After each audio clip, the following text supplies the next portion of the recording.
Good afternoon and welcome to Carlam Cymru for session number 4, the last session for biology. This afternoon session will be run by Mrs. Laura Cedar from Bishop Headley High School, Merthyr Tydfil. The session will last 45 minutes where the teacher will go through the relevant subject content. If you have any questions, please use the question and answer section and we will endeavour to answer your questions during the session. The session will be recorded with the recording and any resources uploaded to the e-sgol website in the Carlam Cymru area. Thank you. Okay, good afternoon everybody. This is the last session then for biology. We haven't quite covered everything yet, but I'm going to have a look at the beginning of variation and mutations, and this is suitable for both the double award and the triple single science as well. Okay, so in this session I want to cover genetic and environmental variation, sexual and asexual reproduction, mutations, and leading on from last session, if you managed to watch that, inherited diseases. So we're going to do some revision from previous sessions so that we can see how those topics interlink with each other. Biology is a bit like a jigsaw puzzle, and in order to make sense of things we need to know one thing, and it builds up our understanding of biology. So let's get started. So the first thing that we're going to look at then is this word variation. Now variation just means differences between members of the same species. So here we have the human species, Homo sapiens, and we can see here just from a group of children that we have lots of variation, lots of differences between them. Okay, so things like hair color, eye color, skin color, height, weight, nose shape, eye color, whether they have dangly earlobes, whether they have attached earlobes, all of those things would be considered as variation. Now, some of the variation within a species will be caused by the genes that they inherit from their parents. Okay, some of the variation between them then is caused by the environment, and we're going to look at the differences between those two different types of variation today. Sometimes it might be a combination of both, and we're going to look at examples where it is a combination of both as well. Okay, let's focus then on genetic variation. So last week we started looking at inheritance, and we know that within every nucleus of our cell we have our DNA, and within that DNA is arranged in things called chromosomes, and we have 46 pairs of them. Okay, so if you didn't watch the session from last week, you can go back and have a look at that. So genetic or heritable variation is caused by differences in genes that you inherit from your parents. So things like eye color, whether you can roll your tongue, your height, and as you can see from the bottom there, whether you have dangly earlobes or attached earlobes, they would all be caused by genes that you inherit from your parents. And if you go back, you can have a look at how we inherit those depending on whether it is a dominant allele or a recessive allele, if it's caused by a single gene, and if not, then a combination of genes that we inherit from our parents. These are things that really the environment might not have an impact over. So for example, tongue rolling, if you can't roll your tongue, that's it, you can't roll your tongue, okay? Let's have a look at environmental variation then.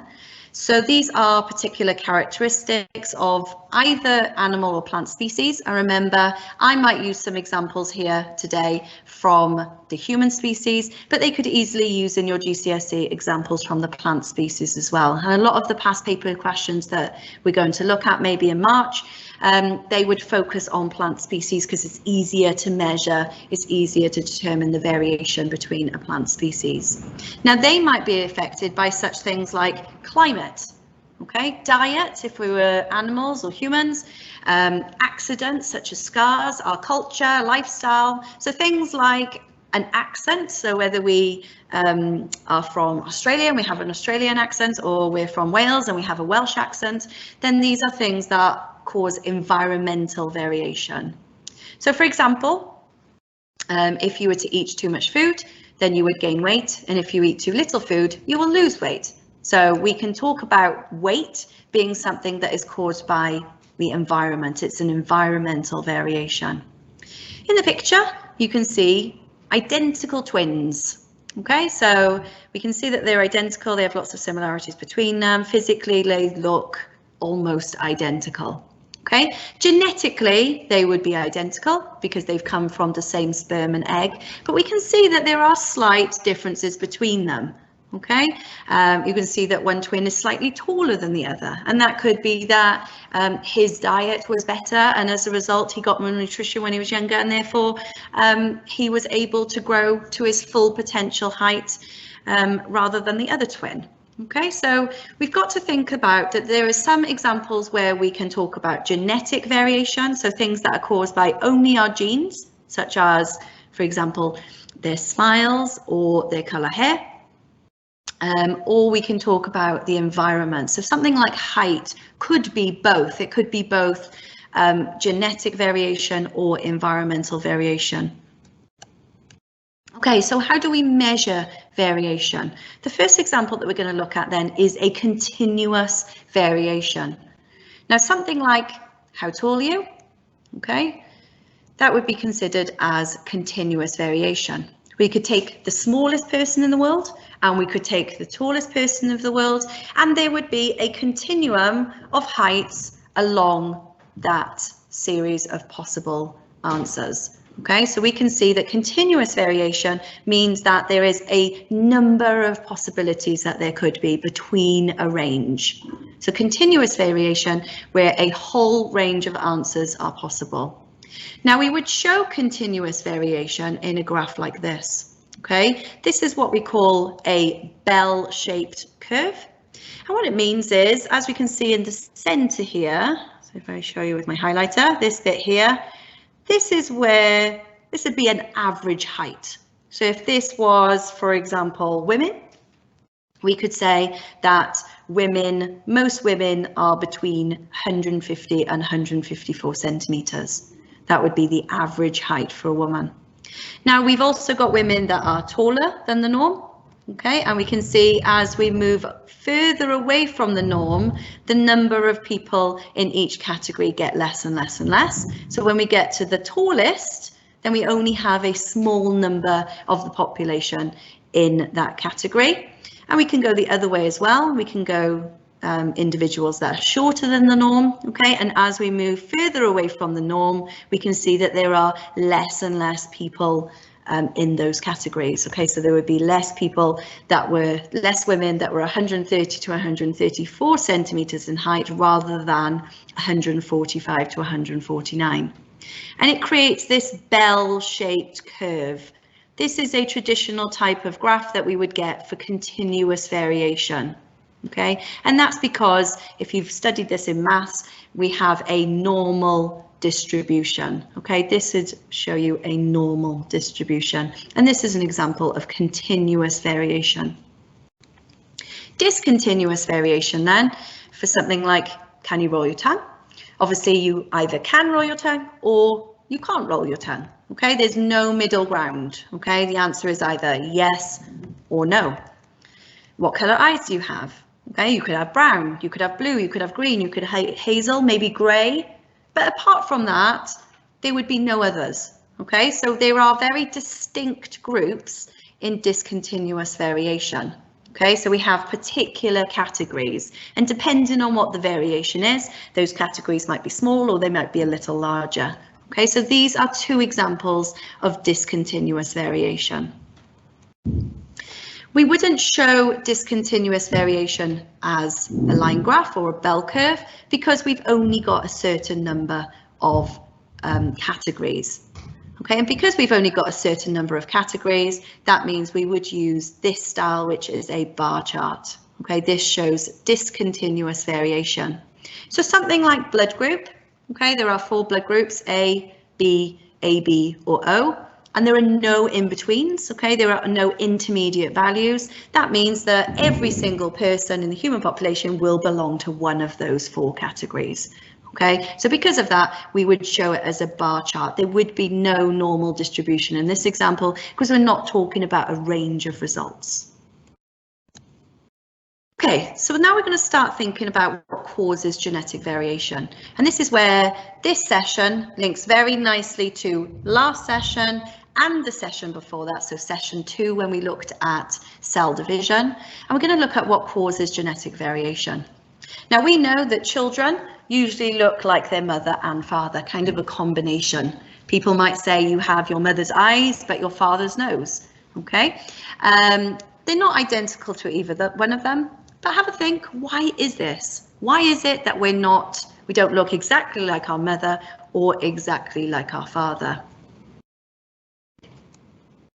The reason for it then, as you can see in this diagram here, because we get half of our inherited features from each parent. Okay, so this is showing the number of chromosomes in a human body cell. And we can see here that we've got number 1, this is chromosome number 1, we've got one from mum in pink and we've got one from dad in blue. So for every one of the 23 pairs of chromosomes, we inherit one from mum and one from dad, which means that we get half of our inherited features from each parent. The next thing we're going to have a look at then, which links again to cell division, meiosis, that we looked at in session 2. What happens in sexual reproduction? So sexual reproduction requires 2 parents, a male and a female of the species, okay, each of which have got to produce gametes. Fertilization is the fusion of the nucleus of a male gamete with the nucleus of a female gamete. So we're talking about male and female come together. The word gamete we looked at in session 2, and this just means sex cell. Okay, so the word gamete means sex cell. So when we're talking about humans or animals, we're talking about egg cells and sperm cells. So fertilization is the process whereby the sperm cell and the egg cell meet, and the nucleus of the sperm and the egg combine then to make a zygote with 46 chromosomes. Now we call this a zygote, and this zygote then will mature, will develop into an embryo. So this is what happens in sexual reproduction.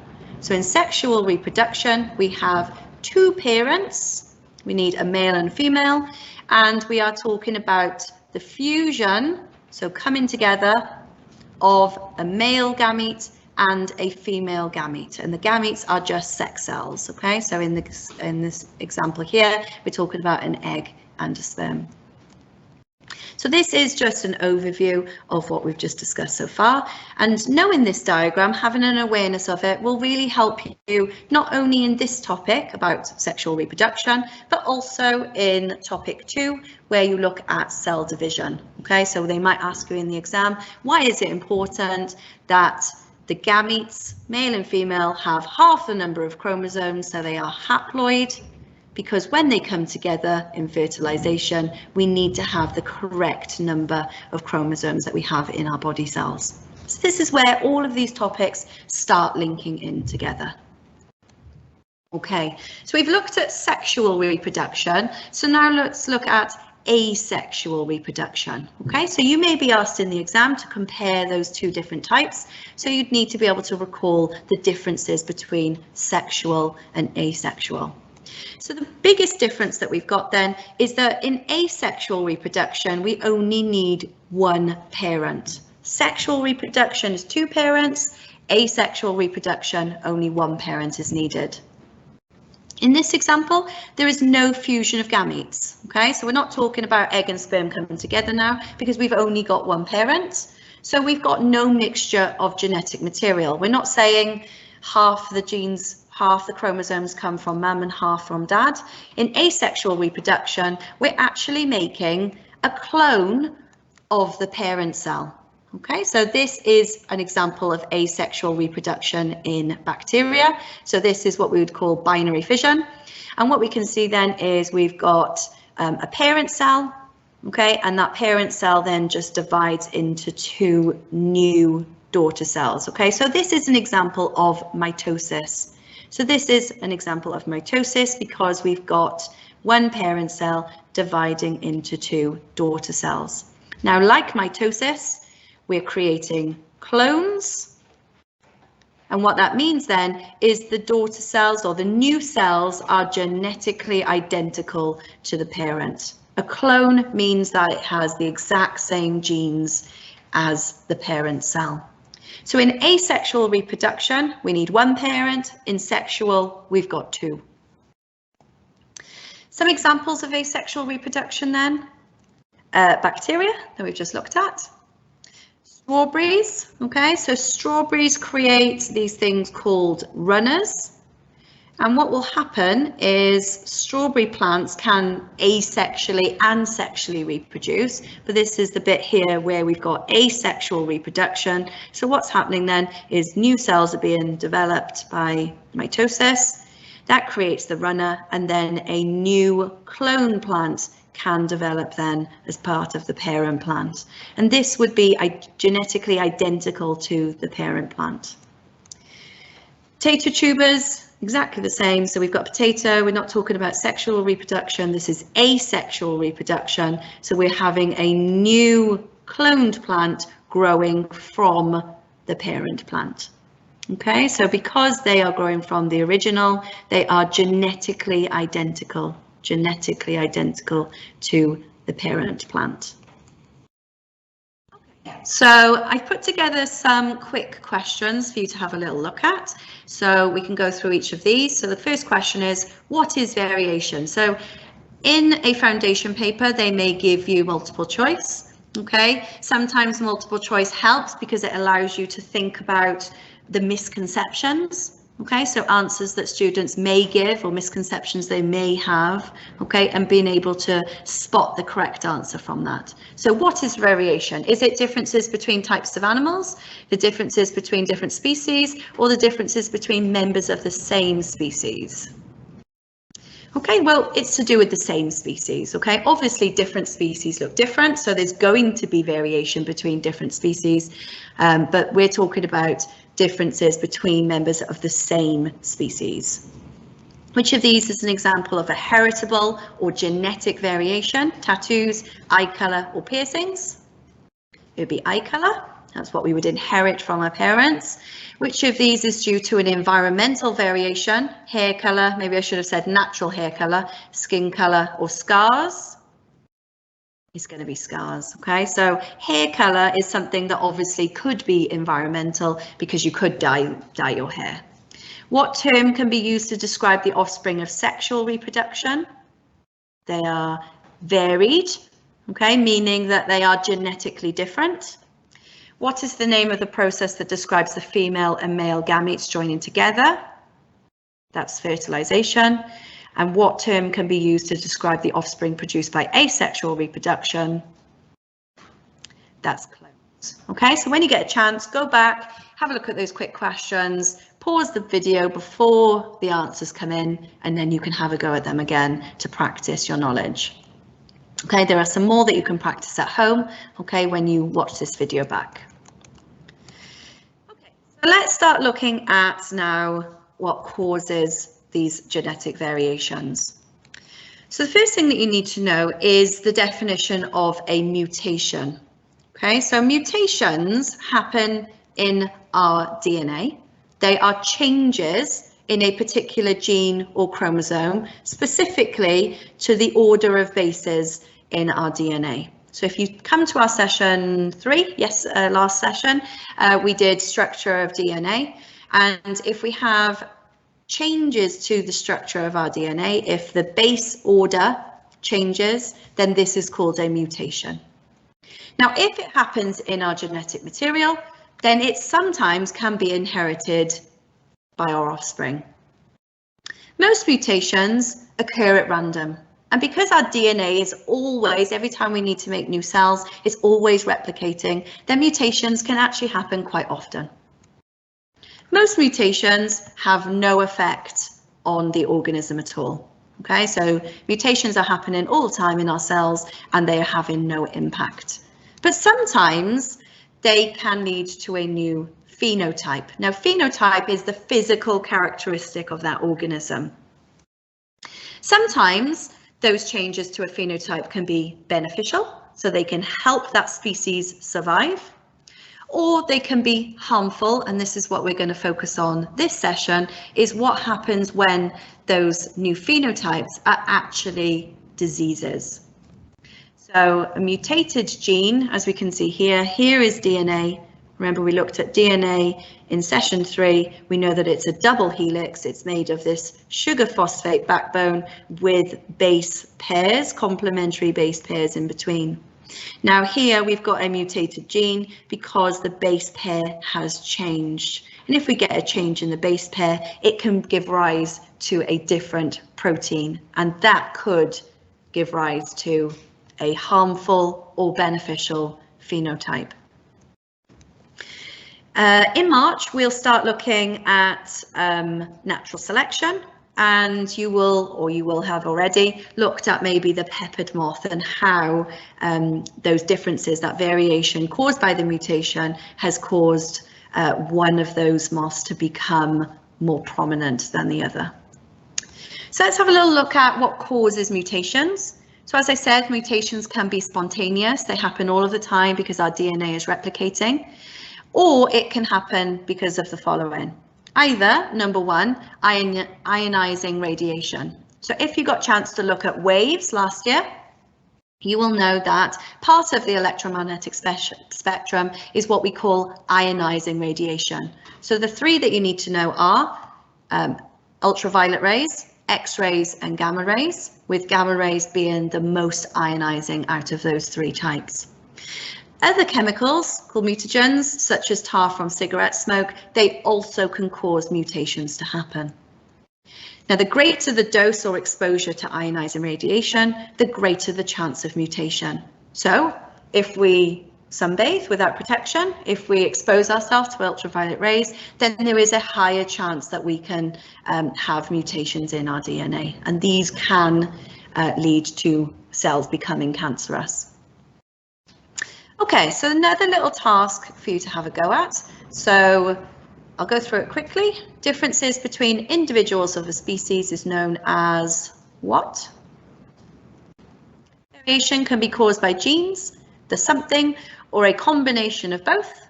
Fur colour in mice is an example of what type of variation.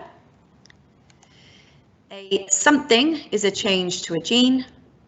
Mutations are the cause of what type of variation, and very occasionally a mutation will lead to a new what.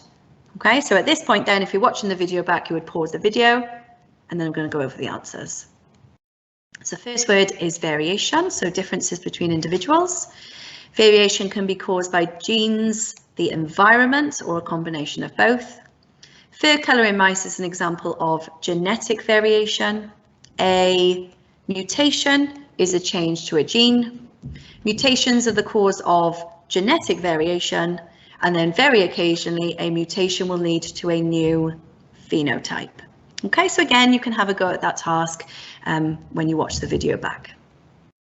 Okay, so we're going to have a look. We're going to focus now on what happens if a mutation in a gene has caused an inherited disorder. Okay, so inherited disorders are disorders or diseases that are passed down from parents to offspring. So these are not diseases that are passed on by coughing or sneezing, okay? They are only passed on from parents to offspring. They are caused by mutations in alleles, and they are not caused by a pathogen. So they're not caused by a bacteria, they're not caused by a fungi, and they're not caused by a virus. They can be caused by dominant or recessive alleles, and they could give you examples of either of those in the GCSE. And the first one that we're going to look at is cystic fibrosis. Okay, so whether you're doing foundation or higher, they always use cystic fibrosis as a model. Okay, you've got to learn this one, but it doesn't mean that this is the only disease that they can give you. Because this is a recessive allele disorder, they could give you other recessive allele disorders which would follow the same pattern. So if you learn cystic fibrosis and you learn how it's inherited, then you should be able to then do other examples like that. So these resources will be available offline, and I put 2 YouTube clips in that you can watch offline then when you need to, just to familiarise yourself with cystic fibrosis. So cystic fibrosis is an inherited disorder, meaning that we can't catch it. It's only passed on from parents to their offspring. It involves a thick, sticky mucus, And this mainly affects the lungs and the pancreas, and it can affect things like their digestion. It means that people with cystic fibrosis often have lots of respiratory disorders because, as you can see from the diagram, the thick sticky mucus tends to block and make the airway much smaller, and bacteria and particles can be stuck inside of it. Now, the important thing to remember about cystic fibrosis is it's caused by a recessive allele. Now, if you attended the session last week, you will know what a recessive allele is. And if you didn't attend, I would suggest at this point that you watch the video from last week before you have a look at this session, because we're going to look at inheritance. So in a genetic diagram, the recessive allele for cystic fibrosis will always be a lowercase letter. Now, in the WJC, they often use the letter N for cystic fibrosis. And that's because the letter N looks different in its lowercase and its capital letter form. So the recessive allele is the one that causes cystic fibrosis. So remember, we show a recessive allele by using a lowercase letter. The dominant allele then is actually the healthy allele, and that is shown with a capital N. We know it's a dominant allele because it's a capital letter, and it's the healthy allele then that is dominant in this example. So let's have a look at these questions then. This will start you thinking about the inheritance of cystic fibrosis. So decide if individuals with the following genotypes. Now, genotypes are the alleles that we inherit from our parents. They're often shown with letters. Okay, and we can describe them depending on whether we've inherited two of the same alleles or whether we've inherited two different alleles. Okay, so decide if the individuals with the following genotypes would have cystic fibrosis. So if they were homozygous dominant, homozygous means that they've inherited the same allele, they've actually inherited the same dominant allele. Would an individual have cystic fibrosis if they had two homozygous dominant alleles? The answer is no. Okay, they would be healthy because they've actually inherited two of the healthy alleles, one from mum and one from dad. The second person then is heterozygous. Heterozygous means that they've inherited two different alleles. So they've inherited a dominant allele either from mum or dad and one recessive allele. So have a think, would that person have cystic fibrosis? The answer is no, okay? Because they've got a dominant healthy allele, that one will overshadow the weaker recessive allele, okay? So because they've got the dominant healthy allele, they're not going to have the symptoms of cystic fibrosis. But we describe these people as carriers.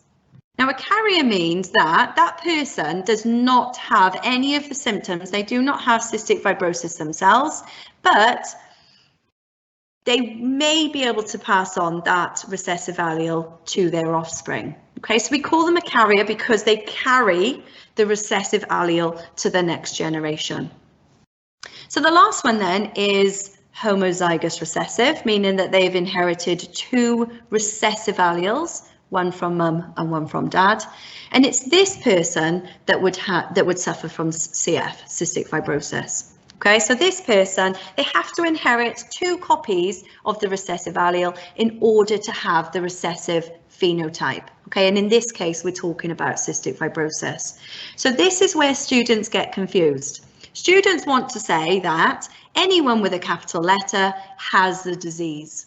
But that's not true because we know cystic fibrosis is a recessive allele disorder, so they have to inherit two copies of the recessive allele in order to have the disorder. So we're looking out for two lowercase letters whenever we do our Punnett squares. So let's have a look at one. Okay, so we practiced Punnett squares last week. Okay, so again, if you haven't practiced that, you might want to go back and watch the video from last week. The first question is, what is the probability? So this is where our numeracy comes into our biology paper. So what is the probability of the offspring? Sorry, I'll say that again. What is the probability the offspring will have cystic fibrosis if their parents are heterozygous? Now they're going to do this in the exam.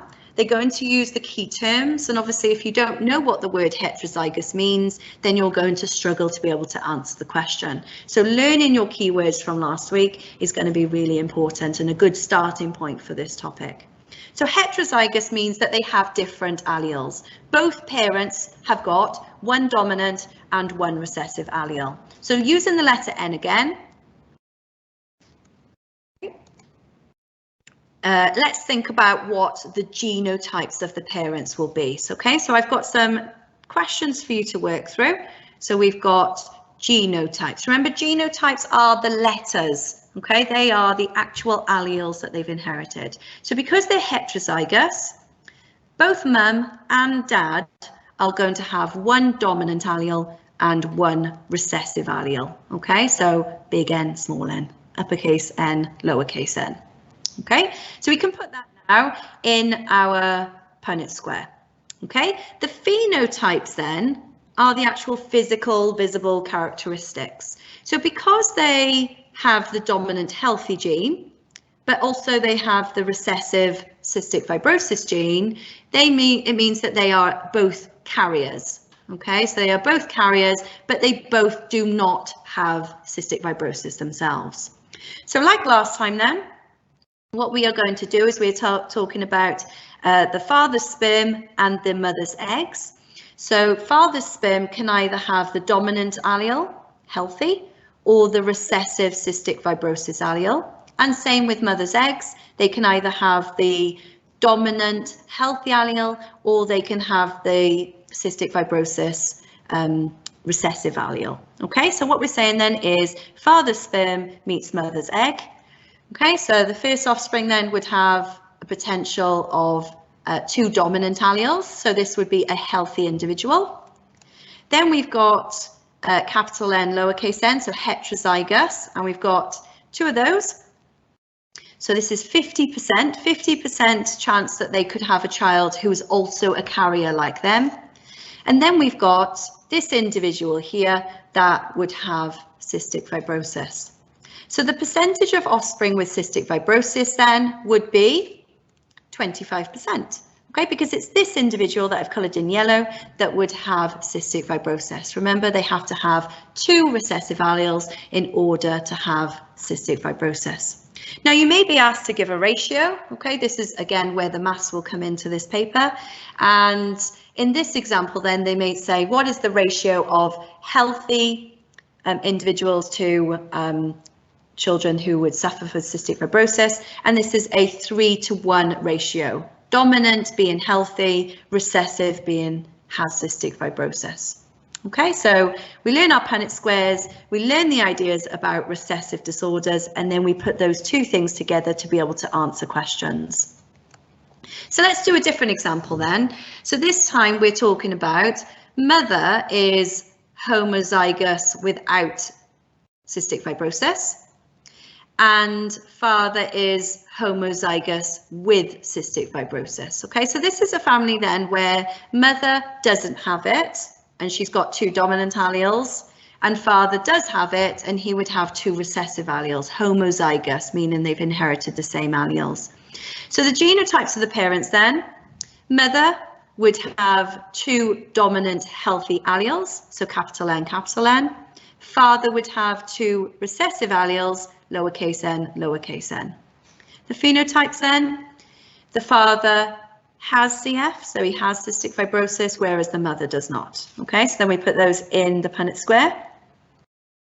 Oh, I can see that I've made a mistake here. So this shouldn't be this. So I'm going to change the pen and I'm going to draw at the bottom instead. So let me just do that now for you. So I'm going to do the Punnett square down here. Okay. Oop. So we've got mother should be capital N, capital N. Father is lowercase n, lowercase n. And then when we cross these, we can see that all of the offspring are actually going to be heterozygous. So capital N, lowercase n, capital N, lowercase n. Okay, capital N, lowercase n. Not very good writing this pen. And finally, capital N, lowercase n. Okay, so we can see that they are all heterozygous. So in that example then, I'll redo the PowerPoint and send it out just so that you've got the correct answers there. Okay, it would be a 0% chance of offspring with CF, because you can see here in the one that I've drawn, all the offspring are heterozygous, which means that they have the dominant healthy allele. Okay, right, so the next little bit then is looking at gene therapy. So gene therapy involves inserting copies of a normal allele into the chromosomes. Okay, so you need to be aware for the double award and the triple that gene therapy involves inserting copies of the normal allele into the chromosome. So what we're saying is, if someone has 2 copies of the recessive cystic fibrosis allele, are we able to insert the normal alleles into their chromosomes? Okay, and this is what happens in gene therapy. Now, the problem with gene therapy is it's not always successful, and we're at the journey and research is still continuing. So this is a little diagram of what happens. So we can see here that we've got the normal allele. So this is the healthy allele here on one of the chromosomes. We cut it out using enzymes. And now we've extracted that healthy allele. Here it is. And what we're going to do is we're going to replicate it, and we're going to make lots and lots and lots of copies of that same allele. The normal allele is put into cells, okay, and then the cell is put in from the person with a genetic disorder. Okay, so gene therapy is our way of trying to replace alleles that cause disease. Now, there are potential problems with this. The main difficulty is usually the last step, which is trying to insert it into the cells of the body. And some of the problems that we come across are the alleles may not go into every target cell. And if they don't go into every target cell, that means we still have cells with the disease allele in it. It means the alleles may join with chromosomes in random places, and we don't want that to happen. We don't want the allele to go into the wrong place of the chromosome, because that means they're not going to work properly. And treated cells may be replaced naturally by the patient's own untreated cells. Okay, so there are some potential problems of gene therapy. Okay, so at the moment, one of the issues that we have is, if we're thinking about cystic fibrosis, trying to get it into the cells of the respiratory system. Now, there has been discussions of using some type of inhaler so that you can actually get it into the cells, and obviously this could cause potential problems listed on the slide. Okay, the last thing, we've got 7 minutes. The last thing that we're going to look at then is family trees. So the other style of question that you get to do with cystic fibrosis is using a family tree.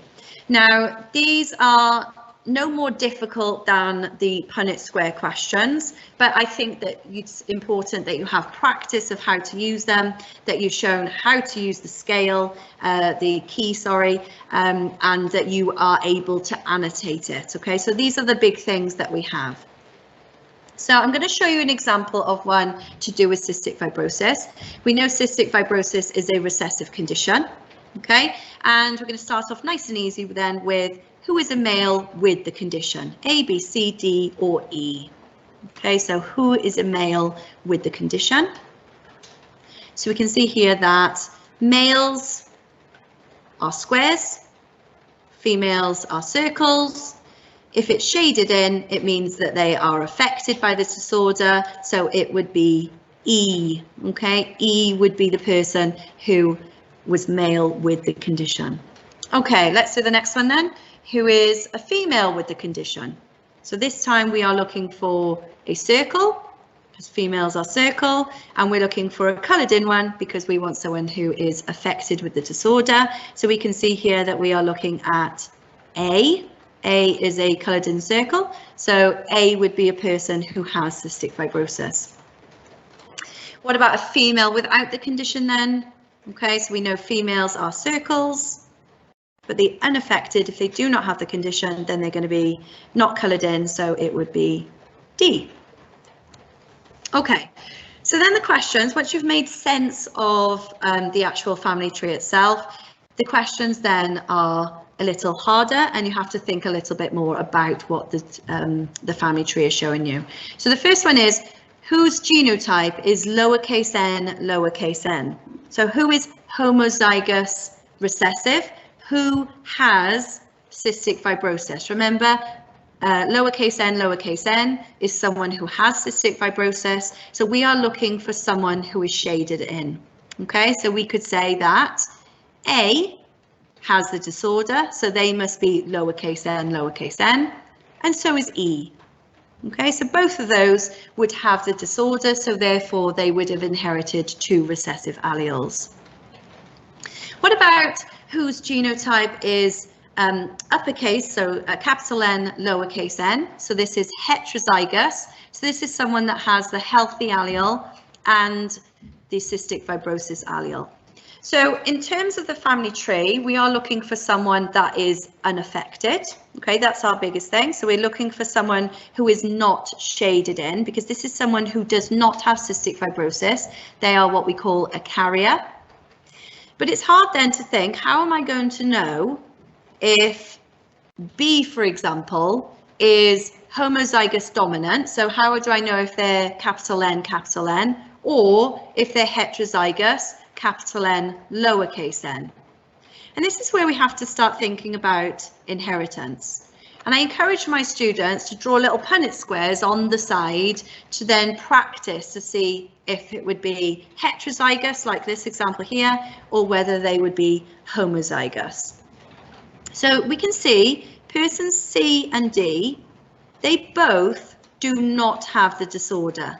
Okay, they both do not have the disorder, but you can see from their family tree, they have had a child who does. So the only way that C and D would have had a child with cystic fibrosis is if they had both had the recessive cystic fibrosis allele. They've both got to be carriers, if they don't have the disorder, to have a child with cystic fibrosis. Okay, so we can see C and D don't have it, but they've had a child who does. So that means that they must both be heterozygous, capital N, lowercase n. Okay, right, let's have a little look at a past paper question then. We've got about 3 minutes, so we'll have a look at this nice easy foundation one.